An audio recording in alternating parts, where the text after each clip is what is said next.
All right, once again, our Sent podcast, Steve Sponskowski along with Brad Gray. And we have Brady Borslien with us today from the Diocese of Fargo. He works in the Youth and Young Adult Ministry Office. Brady, thanks for being here today. Yeah, thank you for having me today. Absolutely. We're going to talk a little bit today about youth and young adult ministry. And one of the readings that Brady really wanted to focus on is The Road to Emmaus. Mm-hmm. So you'll see the scene there on the wall behind Brady. He's got this great big mural in his office, or we've got a green screen. I'll let you decide what's going on here. But I want to read that from Luke 24, The Road to Emmaus. And it's just a great story. And we're going to reflect on that a little bit as we talk about young adult ministry. So Luke 24, that very day, two of them were going to a village named Emmaus, about 7 miles from Jerusalem, and talking with each other about all these things that had happened. While they were talking and discussing together, Jesus himself drew near and went with them. But their eyes were kept from recognizing him, and he said to them, "What is this conversation which you are holding with each other as you walk?" And they stood still, looking sad. Then one of them, named Cleopas, answered him, "Are you the only visitor to Jerusalem who does not know about the things that have happened there in these days?" He said to them, "What things?" And they said to him, "Concerning Jesus of Nazareth, who was a prophet mighty in deed and word before God and all the peoples, and how our chief priests and rulers delivered him up to be condemned to death and crucified him. But we had hoped that he was the one to redeem Israel. Yes, and besides all this, it is now the third day since this happened. Moreover, some women of our company amazed us. They were at the tomb early in the morning and did not find his body.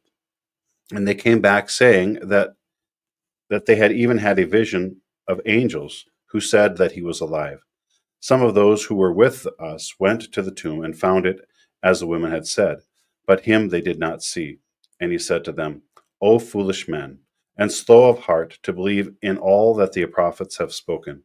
Was it not necessary that the Christ should suffer these things and enter into his glory?" And beginning with Moses and all the prophets, he interpreted to them in all the scriptures the things concerning himself.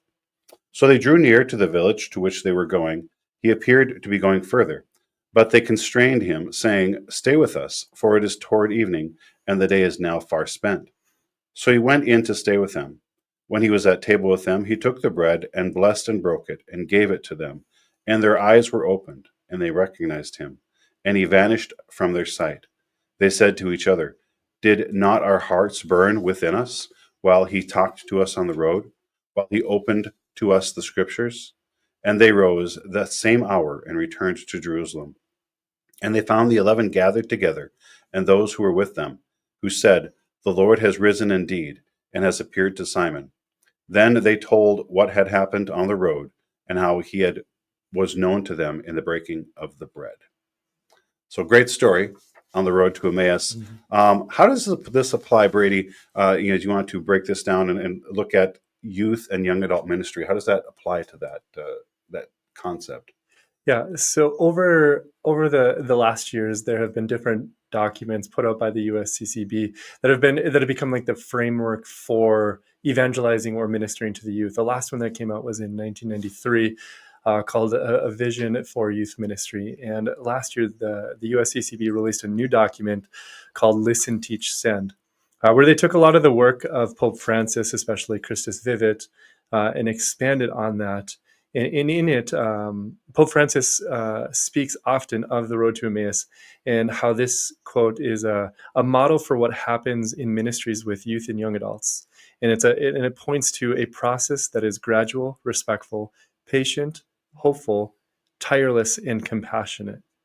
And so expanding on that, they broke it down into three areas of framework: the listen component, the teach, and the send.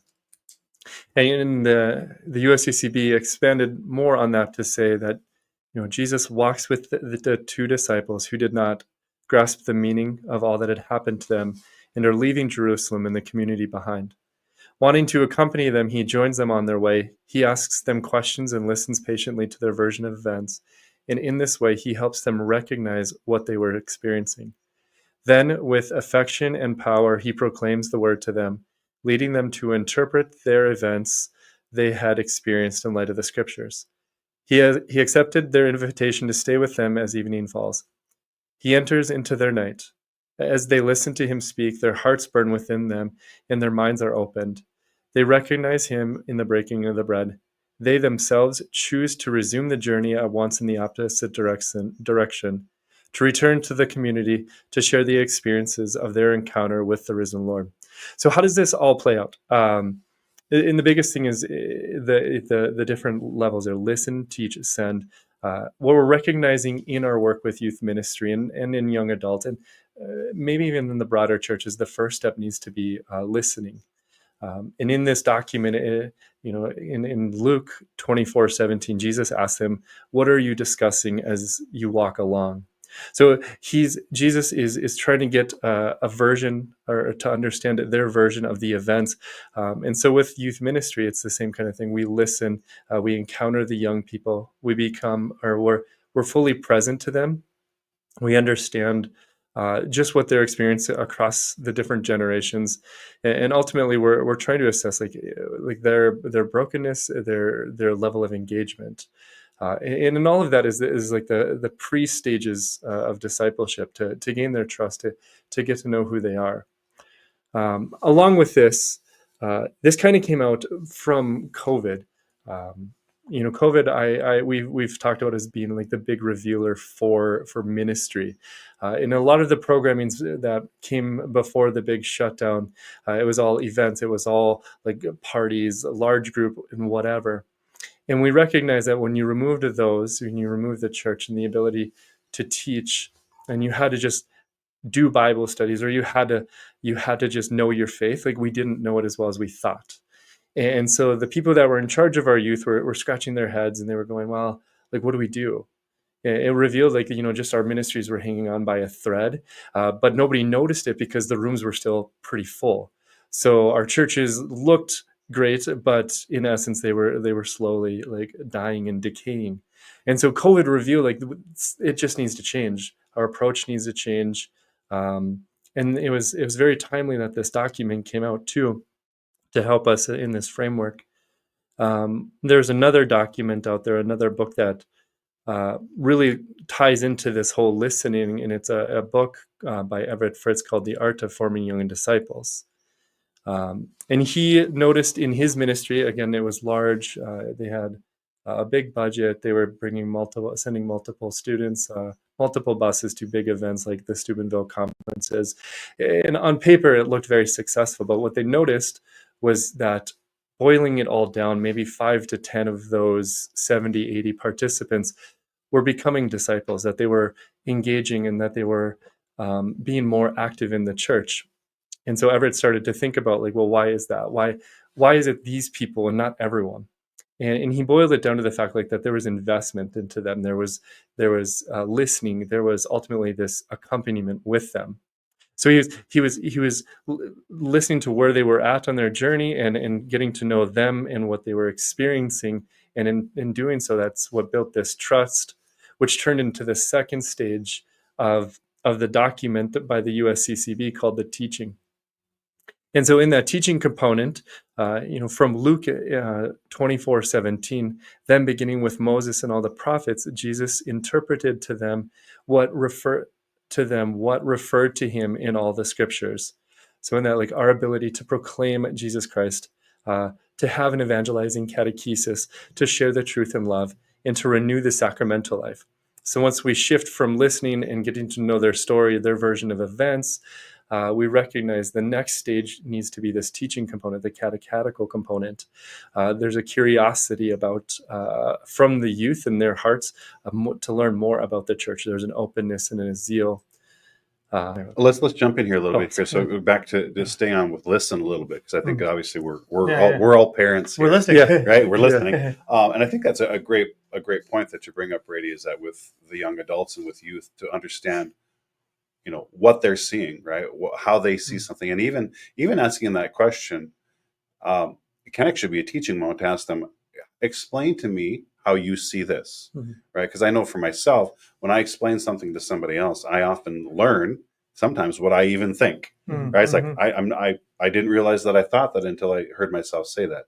I see that in my own kids. Do you see that kind of in the youth ministry too, where there's that thing where once you teach somebody else, you learn it even better? Mhm. But even in asking a youth or young adult to explain themselves, in a certain sense, they're already teaching themselves. Yes.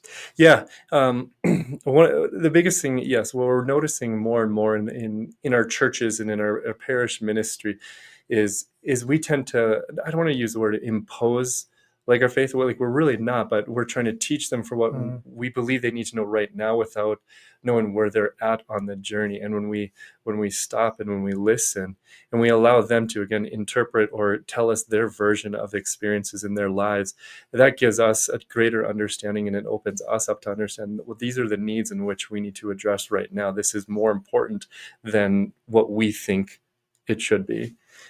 There are a couple things that come to mind about this aspect of listening as we're talking about this. The first is, I think this is universally true. Mhm. Like, I think all of us want to be heard, right? Like that's an important aspect of just gaining credibility with someone, is that they actually care about you and what your experience is of things, right? So I think there's just a wisdom there in general, beginning with listening and opening up those elements of connection, relationship, that sort of thing. But taking it the next step further, then again, just my own speculation here, with young people, like the entirety of their lives up to a certain point has been receiving, learning, being taught, and there's a necessary move at a certain point where now my thoughts need to be taken stock of. Like I need to have a certain growth into maturation there. And that, as you were saying, Steve, that can be tricky for us as parents or as educators or whatever it might be, of like, we've kind of been locked into this posture of like, I'm here to form you. I'm here to instruct you. And there's just a rightness about beginning to invite forward that personalization of what this means and what my own challenges are in receiving this and integrating and assimilating this, right? I mean, there's a right movement there, or a natural movement in that transition from early childhood up to adolescence and beyond, right? And one of the things that we see in church, or so often we do with our parish ministries, is we invite them into the various things that we do. We get them involved. They may have that initial encounter moment, and then instead of forming them, helping them take root or take stock, like you said, we jump them to the end of it and say, like, great, you're a disciple, I'm going to move on to the next person, you've got it all figured out. And in doing so, we miss the most crucial step of that formation, that catechetical formation, the apologetic formation. We don't help them learn the faith, and we just throw them in a leadership, and they kind of flounder with it because they haven't had good instruction. They had the encounter, we listened to them, but instead of truly working on the formation or putting them in people or putting them in front of people to help like know more about the faith, we jump them into leadership. Right. I know what you're saying there. There's a sense of, there's a challenge. We had some conversations where I heard the phrase recently, in order to pray, you just have to start to pray. Right. Yeah, right. And I just know for myself too, right? There is that sense that you can only learn so much from talking about something or about reading about something or studying. You can only learn so much. Where you actually really start to learn is when you start to do it. Right. And so but that teaching can be, I think you're right in the sense is if we just say, okay, well, I've we've taught you this, so now go lead other people in it. That's not going to work. However, if we do mentor them, right, that's like I think that maybe that's kind of that transition maybe between listening or that maybe it's the teaching and sending that we're maybe I'm jumping over here, right? That transition is that you teach it to them, but then you have to mentor them. You have to walk with them because as we do try to use those leadership tools, we all find that every leadership tool doesn't work well for every group. You have to use different tools. And so you have to mentor them in that same process. And so I think you're right that you can't just throw them in. Although that's sometimes There's you just have to use, sometimes there's an element you have to just try. You have to start.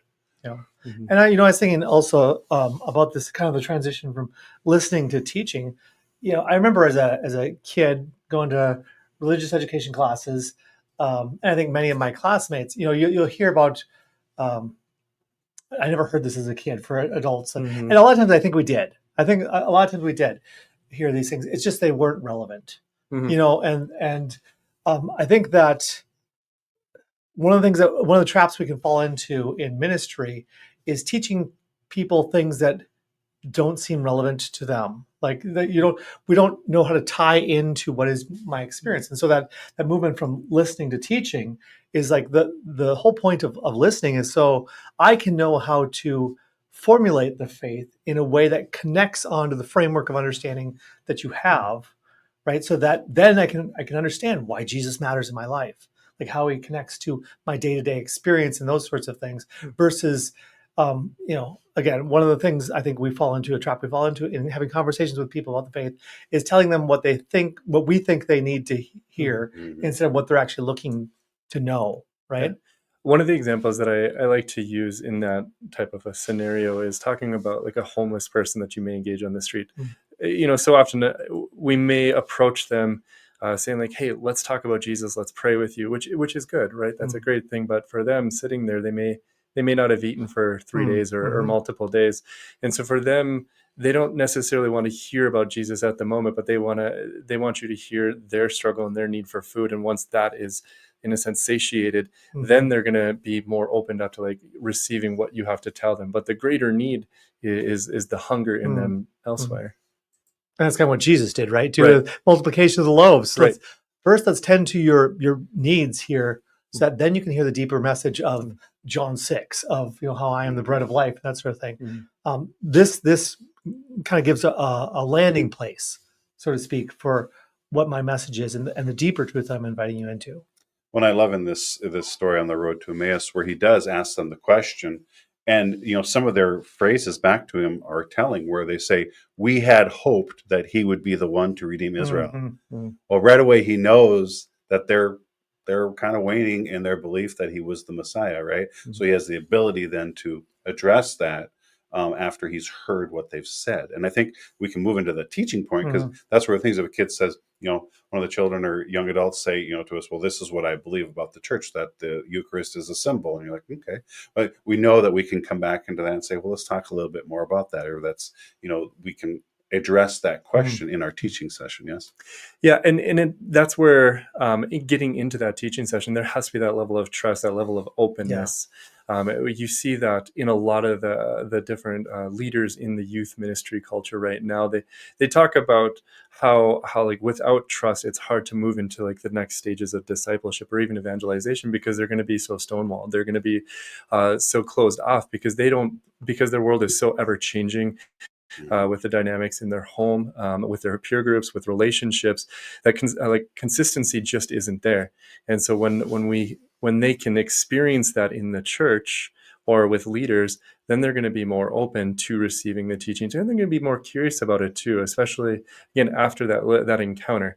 That encounter stirs curiosity. Like today, I was at my DRE meeting with the DREs and youth ministers of Deanery 2, and one of the church workers, her roommate, is a non-Christian.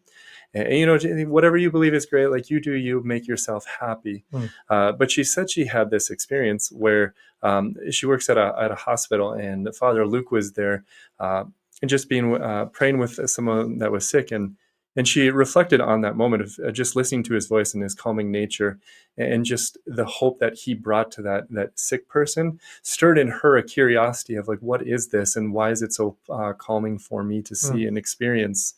So it's beginning to open this door for her, to where now the roommate can kind of come in and answer those questions, can do some of those teachings. That's what we see is the most effective in the churches, is when these kids can visually see something or experience something, which can lead into like, well, let me tell you more about what you're experiencing. Let me answer the questions that like are stirring in your heart. And that's one of the big things that the youth need, or that's one of the big trends that are coming out in the youth leaders in their blogs and in their books, is saying there needs to be a space for youth to critically think about the faith. There needs to be a space for them to not just come, sit down, learn, but to be able to answer the questions like the why.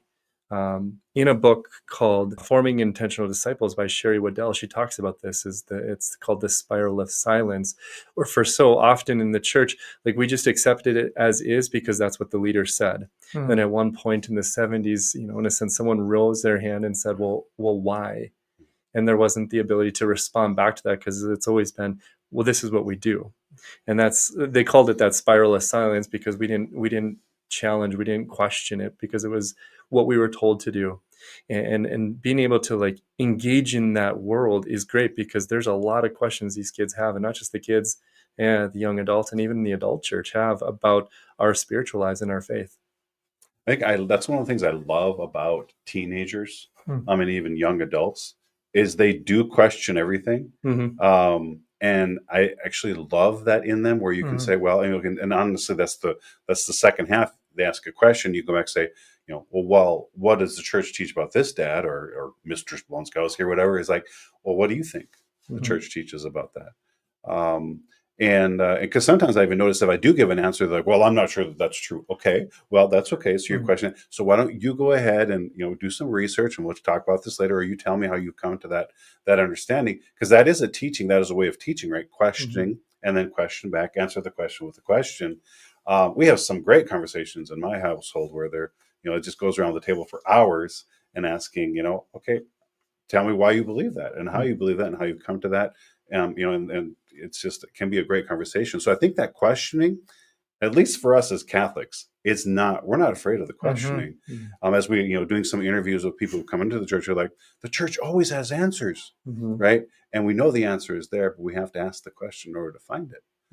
So when they do question it, I think that's, encouraging, youth and young adults, and even ourselves, ask the question, but then look for the answer too. Yeah, I think it's a breakthrough when you can have kids start asking questions, because so often, again, we see this when we come into the programs or they come to RE nights, is they just come in and they put in their hour and they leave, and there isn't anything of, I don't want to say of depth there, but they receive something. But when they can start questioning, when they can start like opening themselves up to just critically thinking about it and trusting that the person that they're going to ask the question to is going to give them an answer that they can believe and that they can take with them to go deeper into, like, that's transformative.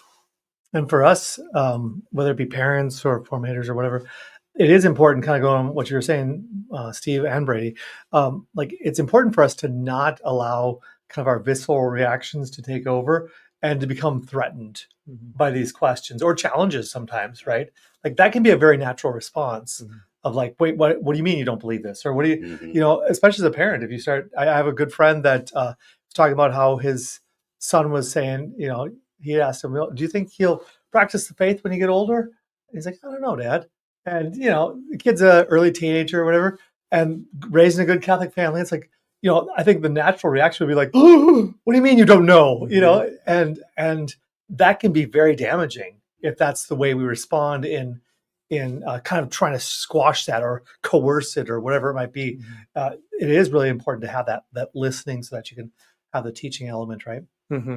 Yeah, and you're right. Sometimes when youth experience, and not like it's not an ultimatum, but when they see the like you said, the visceral reaction from like the parents or the ones that they trust, it can create like a doubt in them too. It can create like, well, why is this so intense for you?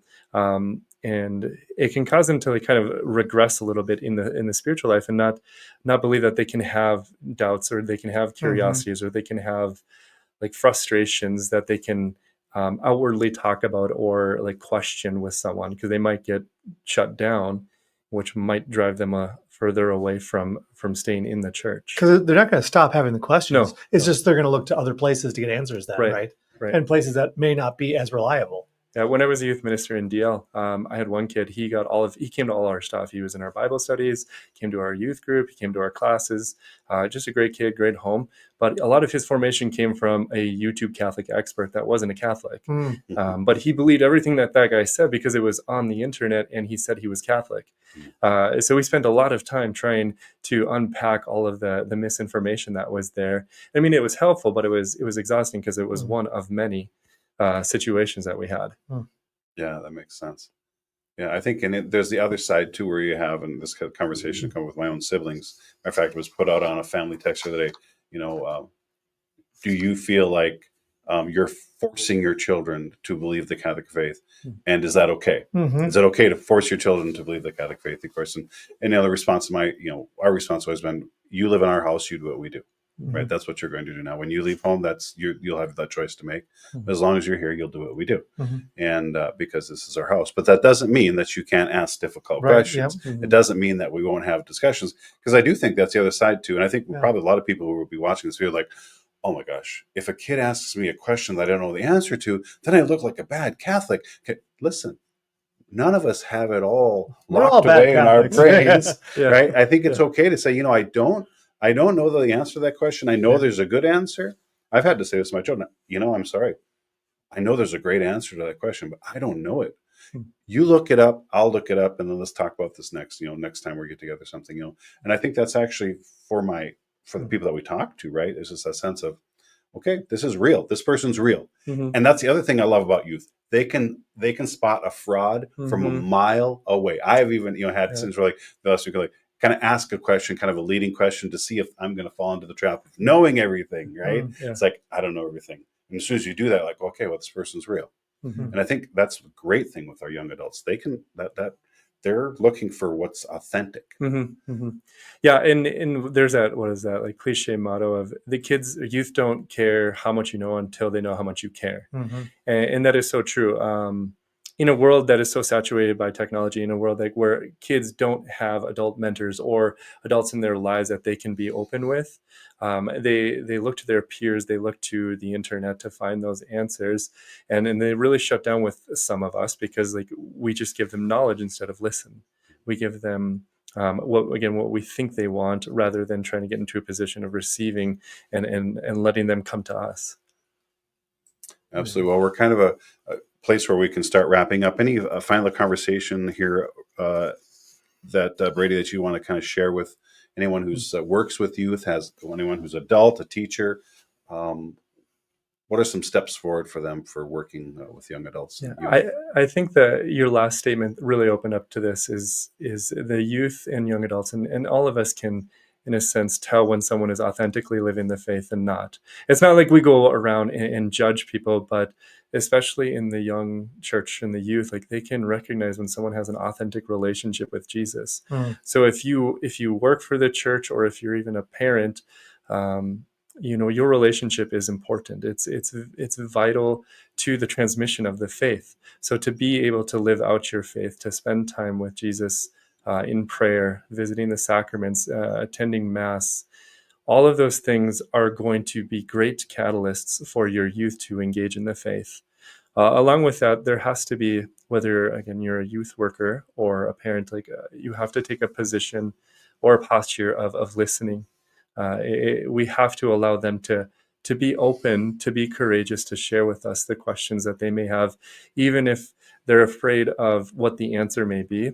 And then we also have to take a position of mercy and love, because it could happen where if we don't do that, we could damage them moving forward. We could really make it difficult. And I've seen that so often with you saying like, well, my dad said this, therefore, or if you reconnect with people in their college or even in their career lives, that they say, well, I used to practice, but I had this encounter with this person who said whatever, and now I don't want to practice the faith because I feel bad. So those would be the big things. One, be authentic in your faith, be transparent, be open, be courageous in your own witness of the faith, be willing to receive the questions from your youth in your group or even your children, and then be merciful and compassionate and loving. Amen. Well, again, Brady Borslien joining us today. He works in the Office for Young Adult and Youth. What's the title? Youth and Young Adult Ministry. Youth and Young Adult Ministry, sorry. But here at the Diocese, so of course, always feel free to reach out to him with questions, but also appreciate you being on with us today. Yeah, thank you so much. All right, folks, this is our Send podcast, and we're going to send it off to you. We'll be with you next time. God bless.